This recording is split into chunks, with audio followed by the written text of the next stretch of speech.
एक उदाहरण मी तुम्हाला सांगतो, वडगाव शिर्डी विधानसभा मतदारसंघाचं, की ज्या ठिकाणी राष्ट्रवादीचे शरद पवार पक्षाचे आमदार आहेत, त्यांच्या मुलाला तिकीट आहे, त्याच्या सुनबाईंना तिकीट आहे, आणि तुम्ही पक्षामध्ये असं सांगितलं होतं की तुमचे जे स्वपक्षाचे आमदार खासदार असतील त्यांच्या कोणत्या नातेवाईकांना तिकीट दिलं जाणार नाही. मग अशा ठिकाणी तुम्हाला ती अडचण किंवा तो तुम्हाला एक तुमच्या नियमाला भंग का करावा लागला? नाही, असं म्हणजे आपण सांगताय ते खरे की सुरेंद्र पठारेंच्या प्रभागामध्ये त्या भागामध्ये त्यांचा प्रवेश करत असताना त्यांचं म्हणणं होतं की माझ्यासोबत काही हे असावेत, यांना मला सोबत घ्यायचंय. परंतु असं नाही, आम्ही सुद्धा म्हणजे तिथं आता राहुल भंडारेंची पत्नी त्या ठिकाणी प्रभाग क्रमांक 1 मध्ये लढतायत. काही ठिकाणी ऍडजस्टमेंट केलेत आणि हा जो निर्णय झाला की नेत्यांच्या कुटुंबातल्या कोणालाही उमेदवारी द्यायची नाही, तो आमच्या सर्व आमदार खासदार जे काही मंडळी आहेत यांनी तो तातडीने मान्य केला आणि त्या ठिकाणी लगेच आम्ही पर्याय उभा केला, कार्यकर्त्याला संधी दिलेली. तुमच्या एका आमदाराचे पुतणे भेटायला गेले होते म्हणे अजित पवारांना. नाही, असं काही मला वाटत नाही, कारण भारतीय जनता पार्टीच्या माध्यमातून काम करत असताना कार्यकर्त्यांना खात्री की पुण्यात भाजपाचंच पुन्हा एकदा भाजपाची सत्ता येणार आहे. त्यामुळे असं कोणी भेटायला गेले तर अशा वावड्या असतील कदाचित, असं प्रत्यक्ष कोणी भेटायला गेले अशी माझ्याकडे तरी बातमी नाहीये. आमच्याकडे ज्या बातम्या येतात किंवा प्रसिद्धी माध्यमामध्ये येतं, तुमची जी कोर कमिटी आहे त्या कोर कमिटीमध्ये तिकीट वाटपावर काही घमासान झालं होतं का?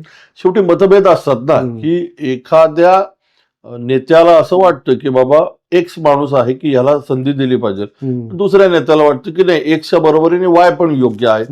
मतभेद असू शकतात, परंतु शेवटी ह्या सगळ्याची म्हणजे आपण म्हणतो ना की ते घुसळलं जातं जसं ताक, तसं त्यातनं जे नाव पुढे येतं की बाबा पब्लिकशी कनेक्ट आहे, त्याचं पक्षाच्या संदर्भात असणारं काम आहे, त्यांनी गेले किती वर्ष काम करतोय आणि निवडून येण्याची क्षमता, या सगळ्या निकषांचा विचार करून मला असं वाटतं की उमेदवाराला संधी दिली जाते. तुमचा अंदाज काय या महापालिका निवडणुकीमध्ये भाजप गेल्या वेळेस रेकॉर्ड मोडेल की त्याच्या आसपास? 125 नगरसेवक पुणे शहरामध्ये निवडून येतील अशी मला खात्री आहे. भाजपचे, भारतीय भारतीय जनता पार्टीचे कमळावरची. अनेकांना असं वाटतं की जी उमेदवारी वाटपामध्ये जो काही गोंधळ झालेला आहे त्याचा फटका भाजपला बसू शकतो. नाही, असं होणार नाही, कारण शेवटी मतदार हा कमळाला मतदान करणार. ही कोणी व्यक्तिगत निवडणूक होत नसते की धीरज घाटे म्हणून लोक मतदान करत नाहीत. पूर्वी असायचं, छोट्या वॉर्डामध्ये 3,000चा वॉर्ड असायचा, 2,000-2,500चा वॉर्ड असायचा. मग ज्याचं प्राबल्य आहे, ज्याचं तिथं मसल पॉवर आहे अशी माणसं निवडून यायची.